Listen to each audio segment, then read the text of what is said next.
What's up guys? I hope you are doing well. I am Veer. Welcome to study lover family.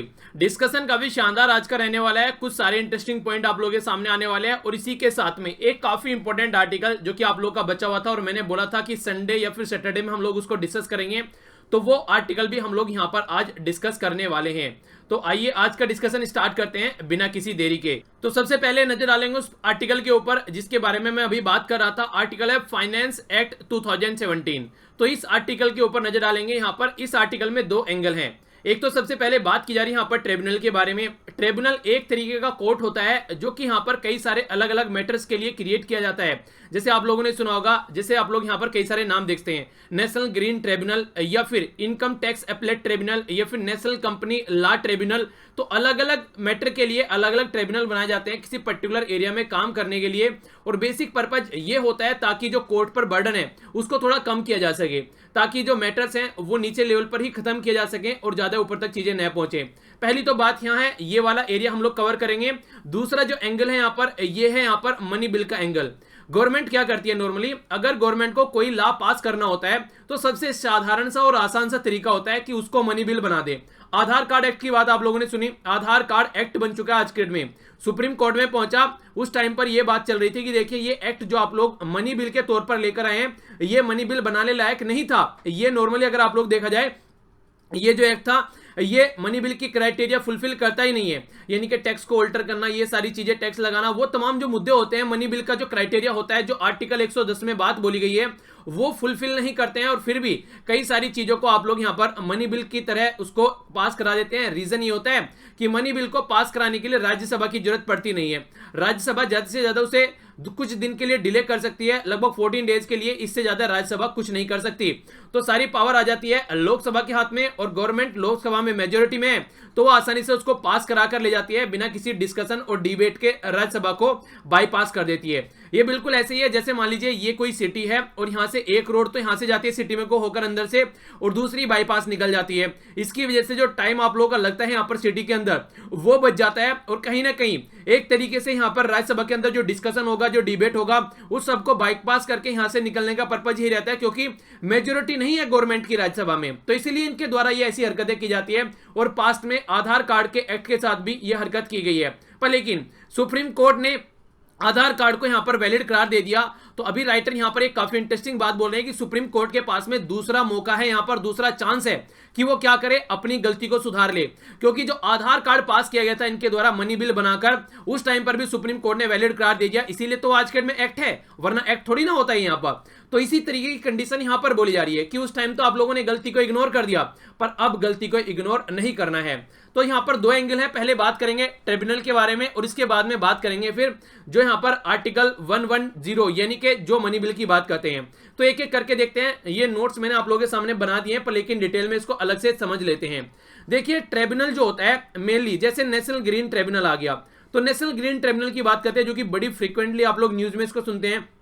तो maximum जो matter होते हैं यहाँ पर आप लोगों को देखने को मिलेगा, पार्टी जो होती है वहां पर एक पार्टी गवर्नमेंट होती है और दूसरी पार्टी यहाँ पर कोई और पार्टी होती है जहां पर्टिकुलर एरिया में ये काम हो रहा होता है. ये बिल्कुल आप लोग ऐसे समझ सकते हैं. मान लीजिए यहाँ पर 3 पर्सन है, ठीक है, ये हो गया यहाँ पर 1 पर्सन हो गया और ये हो गया 2 पर्सन. ये दोनों पर्सन की लड़ाई है, ठीक है. ये तीसरे पर्सन के पास जाते हैं यहाँ पर, ये थर्ड पर्सन है यहाँ पर, और ये तीसरा पर्सन इनका भाई है. इसमें से एक का भाई है, मान लीजिए दूसरे का भाई है ये, ठीक है.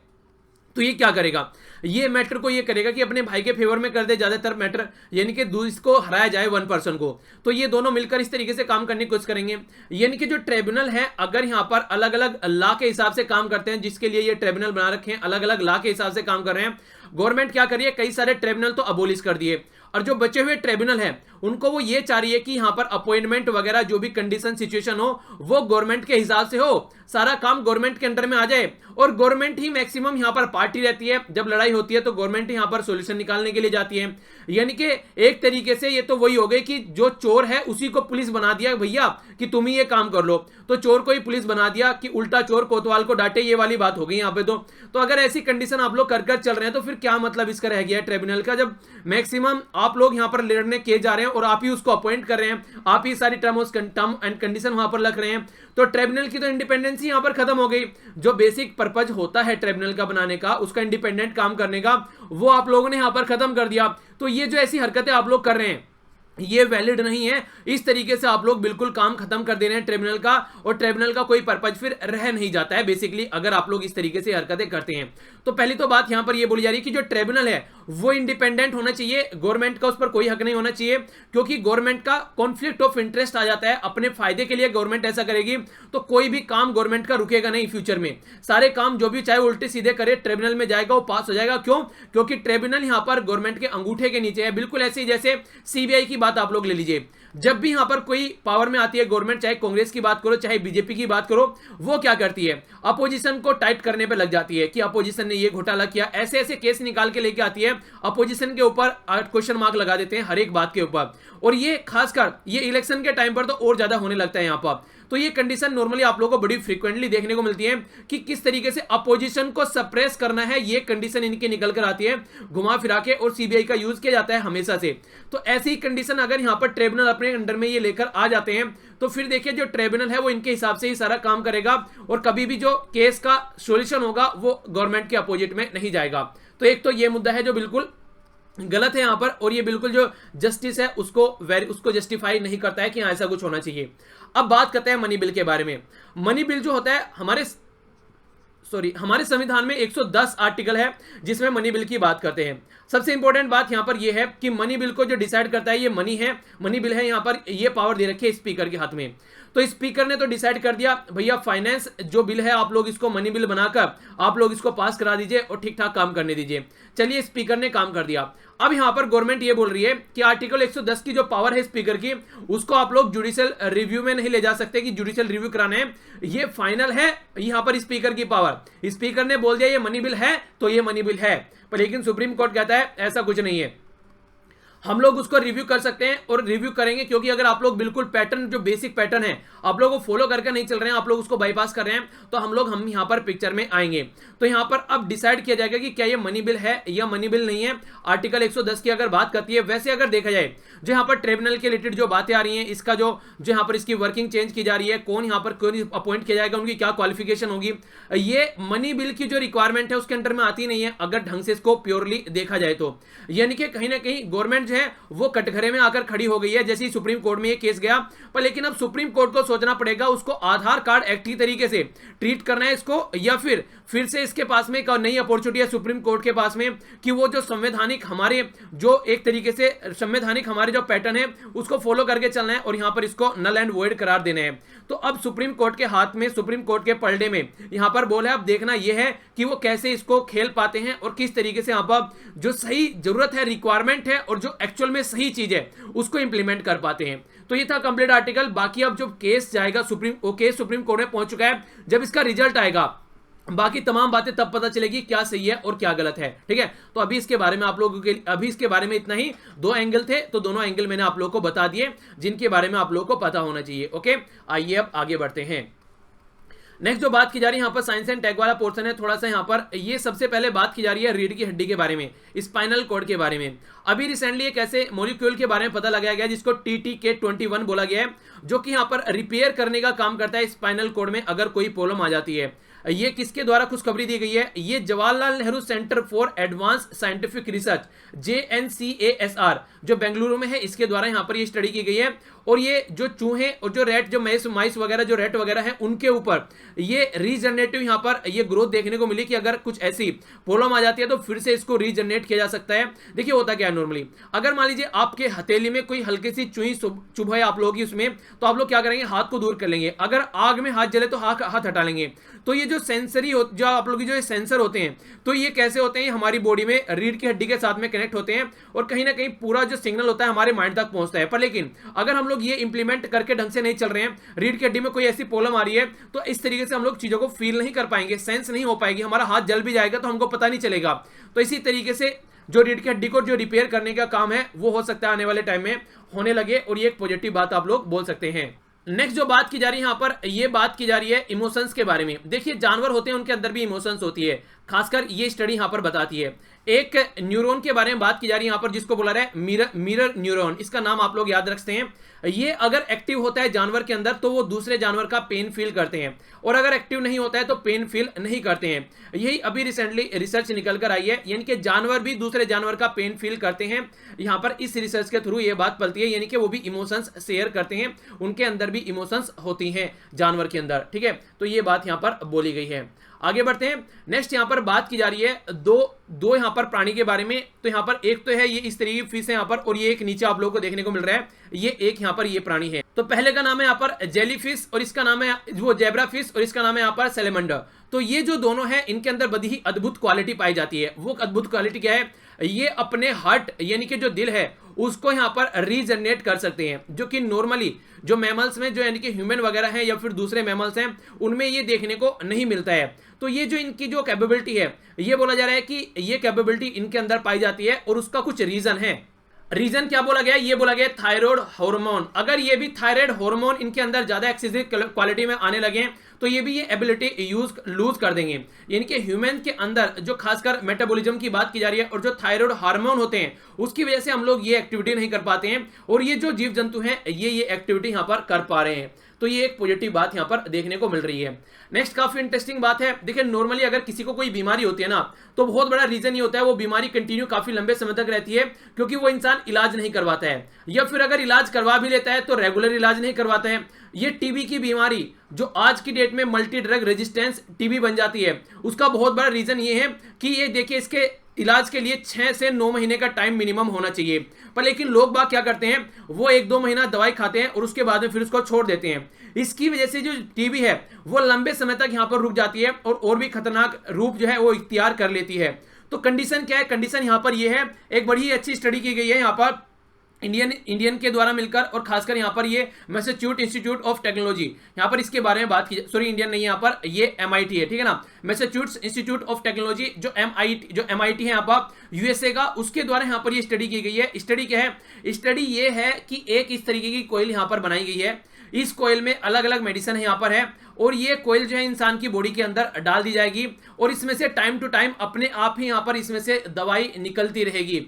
कहने का मतलब यह है 600 से ज्यादा जो यहां पर अलग अलग जो भी दवाई या गोलियां देनी है उनको एक कोयल में फिट कर दिया जाता है, और उस कोयल को बॉडी में डाल दिया जाता है, और उसमें से आराम से अपने आप दवाइयां यहां पर निकलती रहेगी।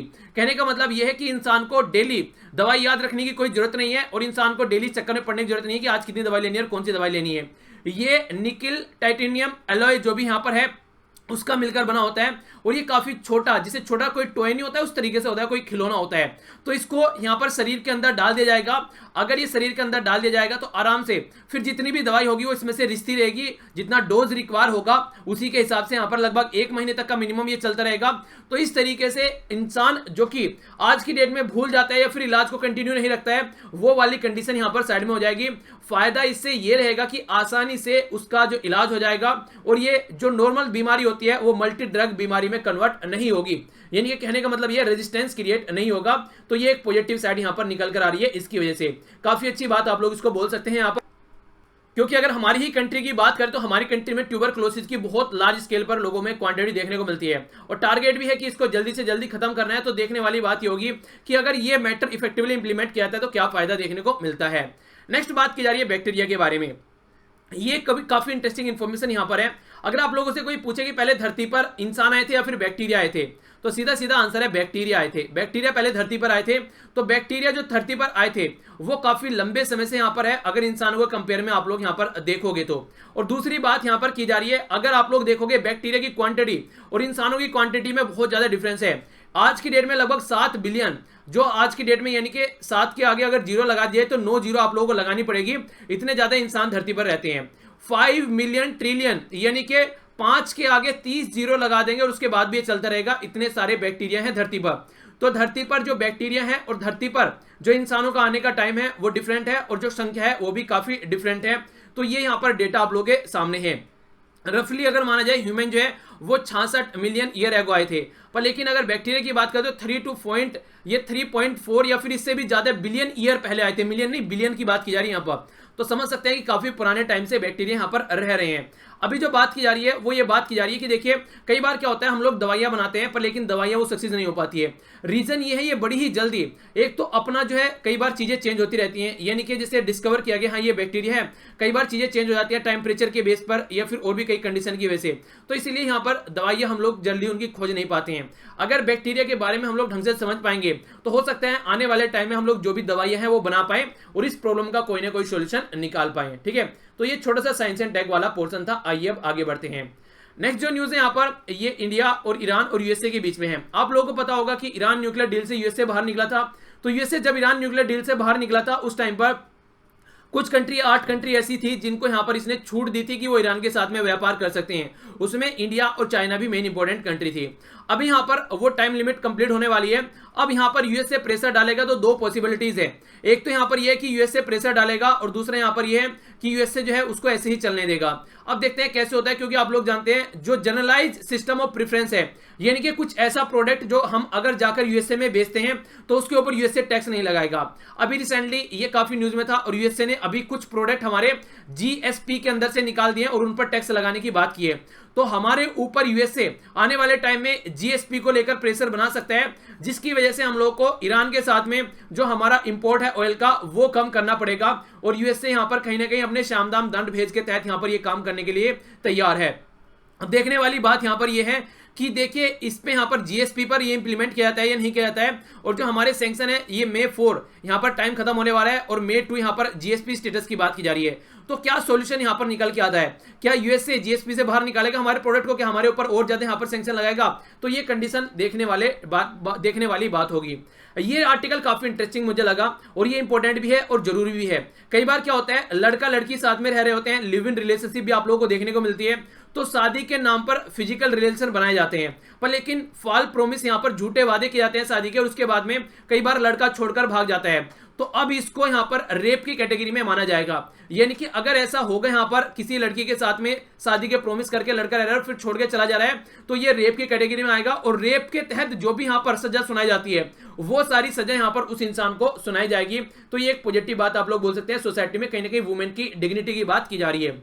Kim Jong Un north Korea के लीडर ने बोला है कि यूएसए के प्रेसिडेंट के साथ में वो मीटिंग करने के लिए तैयार हैं, पर लेकिन अब की बार जो मीटिंग होगी वो यहां पर उनकी डिमांड और उनकी कंडीशन के हिसाब से नहीं होगी। देखिए पहली जो मीटिंग हुई थी सिंगापुर सेंटोस आइलैंड में वो एक अच्छी मीटिंग हुई थी और उससे दिख रहा था कि आने वाले टाइम में रिलेशन सुधरने वाले हैं, पर लेकिन जब सेकंड मीटिंग यहां पर आप लोगों को देखने को मिली, सेकंड मीटिंग देखने को मिली कहां पर, ये वियतनाम में देखने को मिली, हनोई के अंदर में, वहां पर बीच में ही दोनों छोड़कर चले गए। हालांकि मीटिंग से निकलने के बाद में गालियां नहीं दी दोनों ने एक दूसरे को कि उसने ये कर दिया इसने वो कर दिया। डोनाल्ड ट्रंप ने तो काफी पॉजिटिव रिएक्शन दी यहां पर कि हाँ कोई नहीं अच्छा है आगे चल के रिलेशन को सुधारेंगे, पर लेकिन किम जोंग उन ने ज्यादा अच्छी रिएक्शन नहीं दी थी। उन्होंने बोला कि कहीं ना कहीं प्रेस करने की कोशिश की जा रही थी, अपनी कंडीशन बनवाने की कोशिश की जा रही थी। तो अभी बोला है किम ने कि मैं ओपन हूं मीटिंग करने के लिए, पर लेकिन ऐसा नहीं होगी कि एक कंडीशन है कि ऐसे काम करना है, बिल्कुल आराम से मिलेंगे और जो जो सिचुएशन रिक्वायर होगी उसके हिसाब से हम लोग काम करेंगे, यानी कि वो बात करने के लिए तैयार हैं। चाइना का आर्टिकल है यहां पर, चाइना से related one road one belt वाला कॉन्सेप्ट जो है, तो इसमें पहले आप लोगों को पता है इटली यहां पर ऐड हुआ था, 3-4 आर्टिकल हम लोगों ने कई दिन तक डिस्कस किए थे। ये यूरोपियन यूनियन की फर्स्ट कंट्री थी जिसके द्वारा यहां पर ऐड किया गया। अब ग्रीस भी यहां पर मिलने की बात कर रहा है, यानी कि यूरोप में चाइना का सर्किल बड़ा होता जा रहा है। जो यूरोपियन कंट्री नॉर्मली इग्नोर करती थी चाइना को, आज के दिन में चाइना के साथ में मिलती जा रही है। देखते हैं आने वाले टाइम में और कौन कौन यहां पर आकर मिलते हैं, क्योंकि चाइना कहीं ना कहीं एक तरीके से आज के दिन में एक ऐसी पावर उभर कर आ रहा है जो कि यूरोपियन कंट्री को भी और इसी के साथ में यूएसए को भी टक्कर दे रहा है हर एक फील्ड में, और अपने आप को बोलता है कि मैं एक सुपर पावर हूं। तो देखिए आने वाले टाइम में ये कंडीशन और देखने को मिलेगी कि किस तरीके से सिचुएशन क्या चल रही है, क्योंकि चाइना का जो ये रोड बेल्ट वाला कॉन्सेप्ट है ये काफी डेट ट्रैप्ड की तरीके से भी देखा जाता है, यानी कि सामने वाले को इतना लोन दे देता है कि सामने वाला उसका इंटरेस्ट भी पे नहीं कर पाता है और वो लोन के अंदर दबकर मर जाता है और फिर चाइना के हिसाब से काम करता है और चाइना उसके इंटरनल पॉलिटिकल एडमिनिस्ट्रेशन में भी इंटरफेयर करना स्टार्ट कर देता है। जो अंग्रेजों की पुरानी नीति नहीं थी कि पहले आके व्यापार करो उसके बाद में फिर अपना काम करो, तो वही काम यहां पर इनके द्वारा किया जा रहा है। नेक्स्ट जो बात की जा रही है, फेसबुक के फाउंडर मार्क जुकरबर्ग, ये बोला जा रहा है कि अपनी सैलरी जो लेते हैं $1 ले रहे हैं पिछले 3 सालों से, पर लेकिन इनकी सिक्योरिटी के ऊपर जो खर्चा किया जा रहा है इनकी और इनकी फैमिली के, वो 22.6 मिलियन इनके ऊपर खर्चा किया जा रहा है। पहले ये 9 मिलियन हुआ करता था, लेकिन कई बार से अब ये और ज्यादा सिक्योरिटी इनकी बढ़ा दी गई है, क्योंकि पता है फेक न्यूज और कई सारी चीजों को लेकर ये काफी न्यूज में है, तो इसलिए इनकी सिक्योरिटी और ज्यादा लार्ज स्केल पर बढ़ा दी गई है। आगे बात करते हैं यहाँ पर, ये निजामाबाद कॉन्स्टिट्यूएंसी है हमारी कंट्री में। निजामाबाद कॉन्स्टिट्यूएंसी में जो यहाँ पर वोट,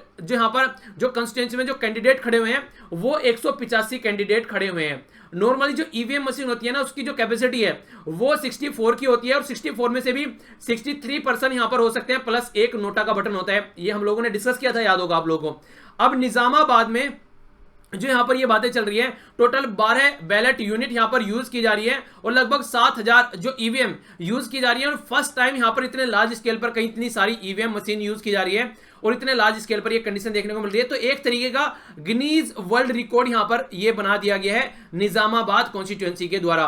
तो ये क्वेश्चन आप लोगों से पूछा जा सकता है और ये इंपॉर्टेंट भी यहाँ पर हो जाता है। इतने लार्ज स्केल पर इतनी ईवीएम और इतनी बैलेट यूनिट यहाँ पर और इतने कैंडिडेट आज तक किसी भी कॉन्स्टिट्यूएंसी में नहीं देखने को मिले। तो ये आप लोग इसको हल्का सा आइडिया रख सकते हैं। नेक्स्ट यहाँ पर जो बात की जा रही है, ये बात की जा रही है जो पहले धरती पर जो पैदा हुई कोई भी जाति या फिर कोई भी यहाँ पर जो जन्म हुआ पृथ्वी पर, तो ये माना जाता है कि वो ओशन में हुआ था, पानी के अंदर। पर लेकिन अब जो रिसर्च है वो स्टडी ये बता रही है कि वो ओशन में नहीं, पॉन्ड के अंदर हुआ था, यानी कि तालाब के अंदर। रीजन क्या है? एक हो गया पॉन्ड ये फिक्स है यहाँ पर नॉर्मली बाहर से कोई पानी आता हुआ आप लोगों को नजर नहीं आएगा।